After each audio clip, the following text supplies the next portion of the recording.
Wow. Tracy even goes as far as making endless immature insults towards Justine and about her dad, which makes Justine burst into tears. Tracy wants to sue Elaine for libel.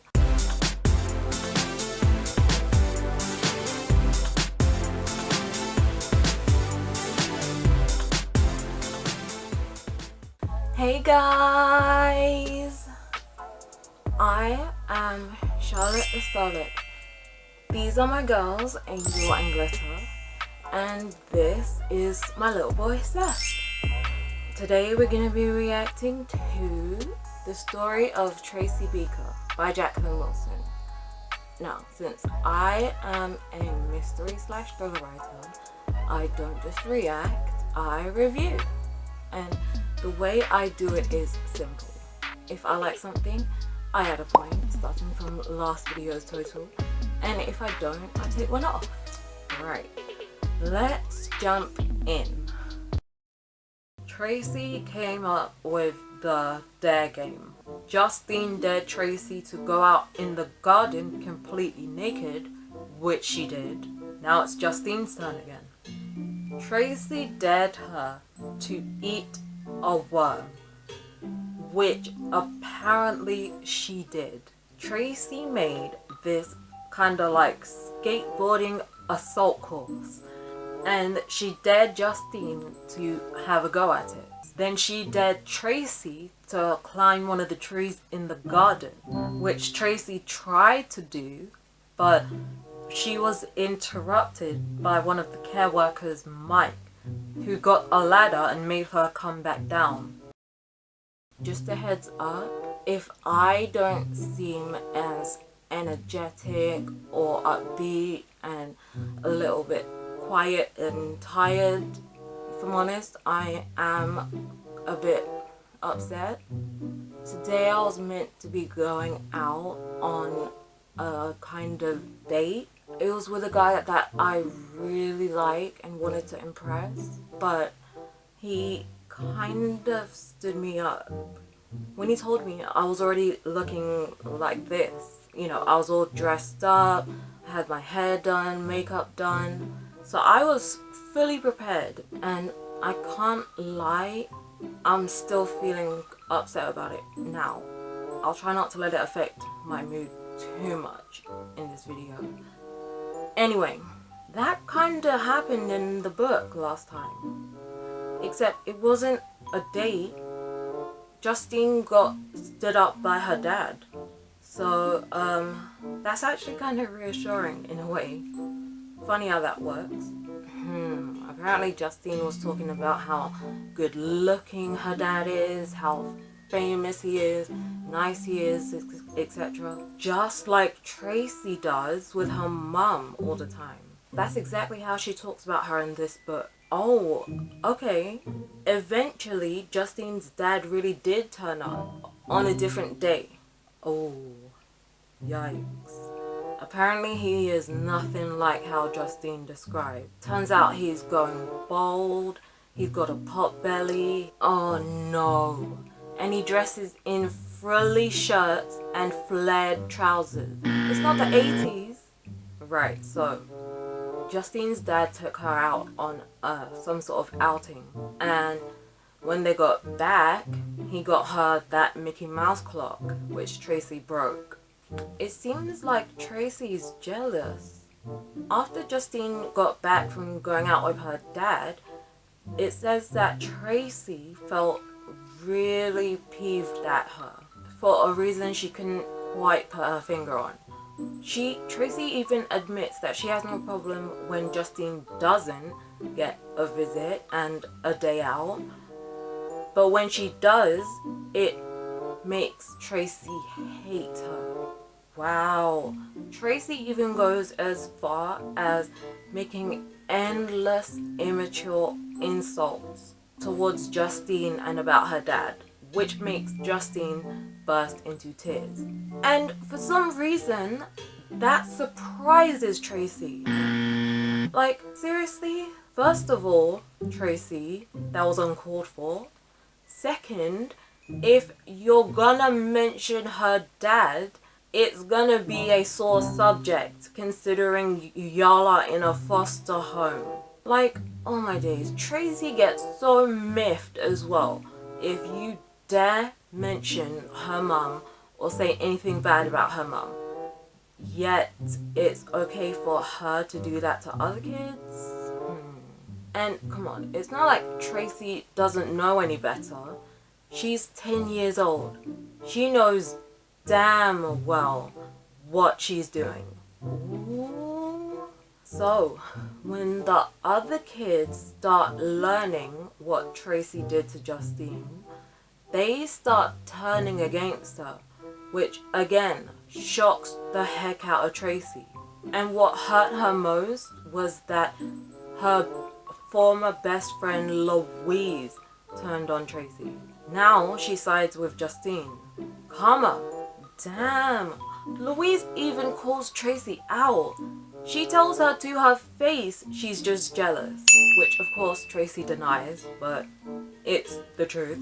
It's only when Tracy makes another girl cry and has the rest of the kids turn against her that she wonders maybe she went a bit far.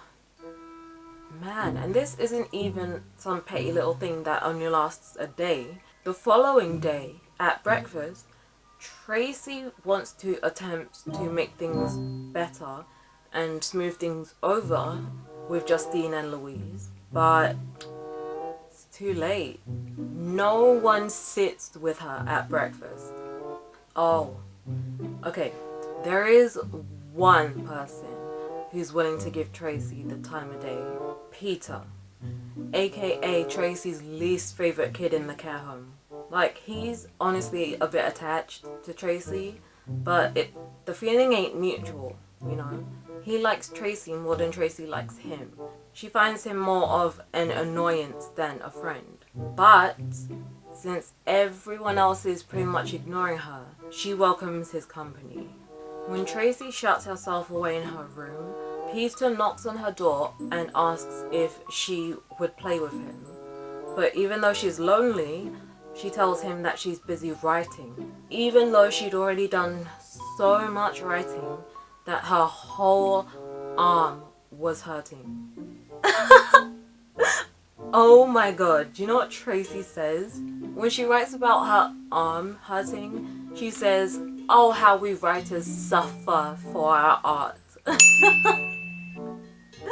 Oh my gosh, it's a bit of an exaggeration, but it really do be like that sometimes.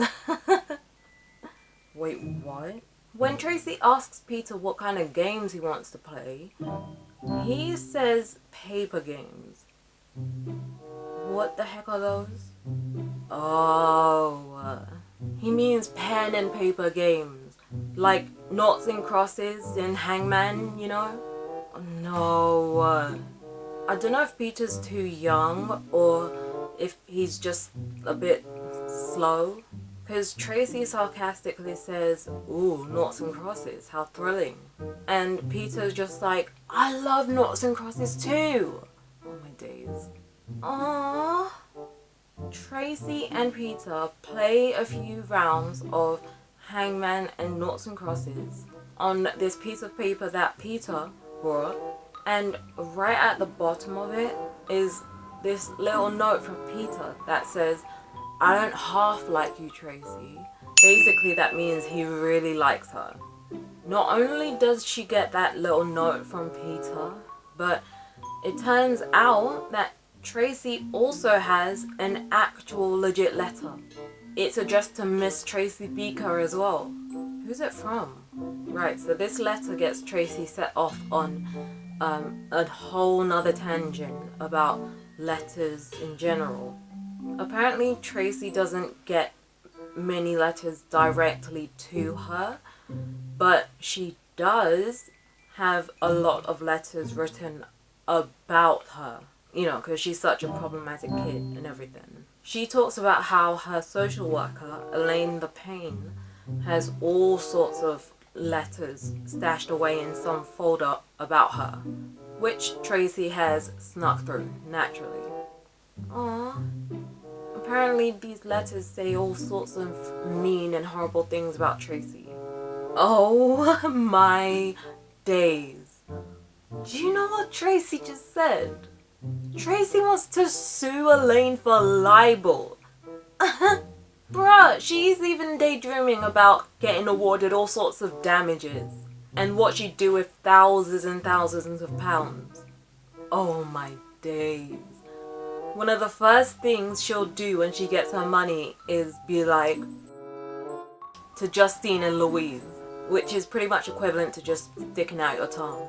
It's so weird how Tracy can go from being so grown up and talking about how she plans to sue Elaine to being a literal kid again the next moment.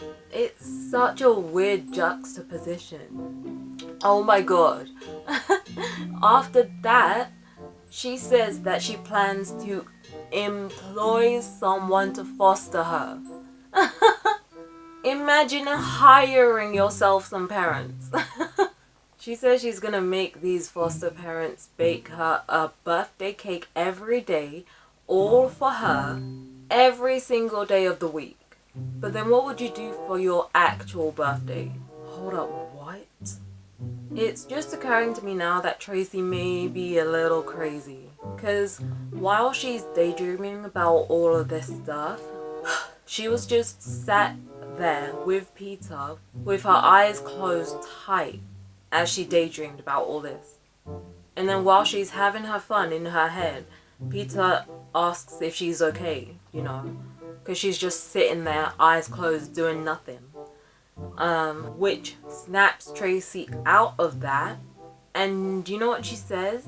She says that if her mum doesn't turn up now, it's all Peter's fault for asking if she's okay.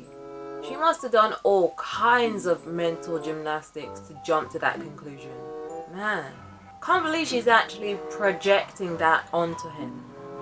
Now I'm feeling a bit bad for Peter, and honestly, I'm low-key beginning to turn against Tracy as well. Oh yeah, so anyway, now that we're done with that little tangent, Tracy finally gets on to what her letter is actually about. When Jenny, the head care worker, gives her the letter at the breakfast table, it says that at first Tracy was disappointed because she thought it was from her mum, which I can't really blame her for. But it turns out that the letter is actually from Cam. You know, the writer that visited the care home a couple episodes ago. Oh my gosh, that plays right up to Tracy's ego. When she finds out it's from Cam, she brags to the whole table about how Cam wrote specifically to her and no one else. Oh my days. Damn. Turns out that all that bragging was a front. Because Tracy does that in front of all the kids at breakfast, like I said. But as soon as she's out of the room and on her own, she starts feeling kind of scared and insecure. Because Cam saw her have a tantrum and get in trouble when she visited the care home.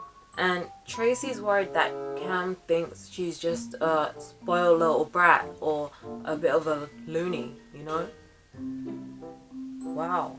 I can't believe I didn't realize that at first. Ooh, y'all want to know what the letter says?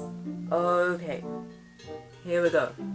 Dear Tracy, we didn't really get together properly when I came on my visit. It was a pity because Jenny told me a bit about you and I liked the sound of you. Oh, she said you're very naughty and you like writing. I'm exactly the opposite. I've always been very, very good, especially when I was at school.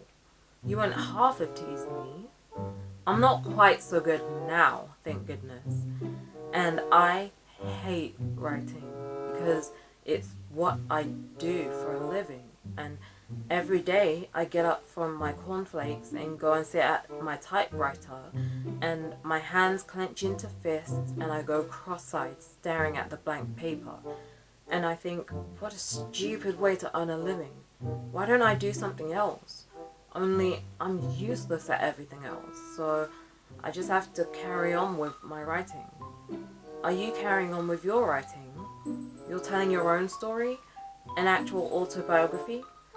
Most girls your age wouldn't have much to write about, but you're lucky in that respect because so many different things have happened to you. Good luck with it. Yours, Cam. Interesting. So, to Cam, writing isn't a passion, it's a chore. I never would have guessed. I mean, I do get where she's coming from to an extent, because I'm also trying to write my own book right now. And yeah, there are times where I sit at my laptop with my manuscript open and get nowhere. Sometimes it can just be so hard to find the right words or know how to describe things or know what to put. However, there is no question in my mind at all that I do not like writing. That I am in love with writing. It has been my lifelong dream, my biggest dream, and it still is, you know? That is the one career I can actually see myself doing somewhat well in, hopefully. Like for me, nothing comes close to writing. But like every job, it does have its difficulties. Anyway, let's read Tracy's reply. Dear Miss Lawson, Jenny says that's what I should call you, Miss Lawson, although you wrote Cam at the bottom of your letter. If you're called Camilla, then I think that's a lovely name and don't see why you want to muck it up. I had a friend in this other home called Camilla, and she liked her name. I had a special way of saying it. Camilla! And she'd always giggle. She was only a baby, but very bright. Why don't you mind me being naughty? Actually, it's not always my fault that I get into trouble. People just pick on me. Lots of people. But I won't name names because I don't tell tales. Not like some people. And then she draws a little picture of Justine saying, Tracy did this, Tracy did that. Do you like my drawing? I liked yours. I thought they were funny. What do you mean you hate writing? I think that's weird when it's what you do. Exactly. I like writing. I think it's ever so easy. I just start and it goes on and on. The only trouble is it hurts your hand and you get a big lump on your finger and ink all over your hand and clothes and paper if some clueless toddler has been chewing on your felt tip. Are you having trouble writing your article about us? I could help you if you liked. I can tell you anything you need to know about me and the others. How about it? Yes, I am still writing my autobiography. I like that word. I asked Jenny. She said it's a story about yourself. And that's right. That's exactly what I'm writing. I'll let you have a look at it, but it's strictly personal. Don't take any notice of what that moron Justine read. There are some really good bits. Honest. Yours, from your fellow writer, Tracy Beaker. RSVP. That means you've got to reply. Ooh. Damn, there's a whole series of letters. The second one from Cam says, Dear Tracy, thanks for your lovely letter. It made me laugh. Do you know what? I think you're a born writer. I could do with some help on my feature. Are you around next Saturday morning? Hope to see you then, Cam. I hate Camilla. I used to get teased rotten at school for having such a soppy name. Then Tracy's second letter starts off with, Dear Camilla. What did she just say, Tracy? It's not a soppy name. You've got to be proud of it. You want to try having a name like Tracy Beaker. Excuse this crummy writing paper. Jenny lent me the first lot, but she says I'm costing her a small fortune in paper, and can't I give it a rest? So I borrowed this from one of the little ones. Isn't it yucky? I know. Yeah. Tracy's second letter is written on paper that has pictures of all these fairies and stuff. Oh my gosh. Tracy drew a picture of herself as a fairy, and she's spitting over all the other fairies. She drew an arrow next to her drawing and says, "This is Goblinda the Goblin, and she's gonna gob all over these daft fairies." Yes, I'll help you out on Saturday. If I'm there, of course. My mum often comes to take me out. She never actually has. I don't think Tracy's mum has actually taken her out once. I have to admit though, reading this on the day that my plans got cancelled really makes me feel reassured. I actually feel better. I actually feel better just from relating to these characters. Oh my days, it's funny how that works. Although she may be abroad right now. I think she's gonna take me out on a trip abroad too. But it mightn't be for a while. So I'll see you on Saturday morning probably. About what time?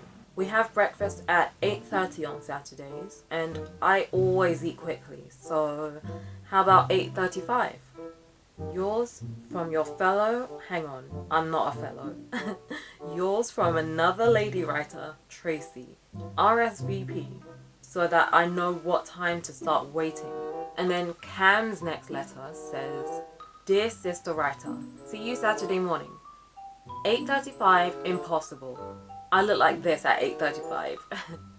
And she drew a picture of her in bed. And once again, that is just like me. How about 10:35?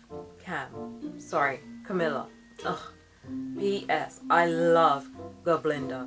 Put her in a story." Okay, guys.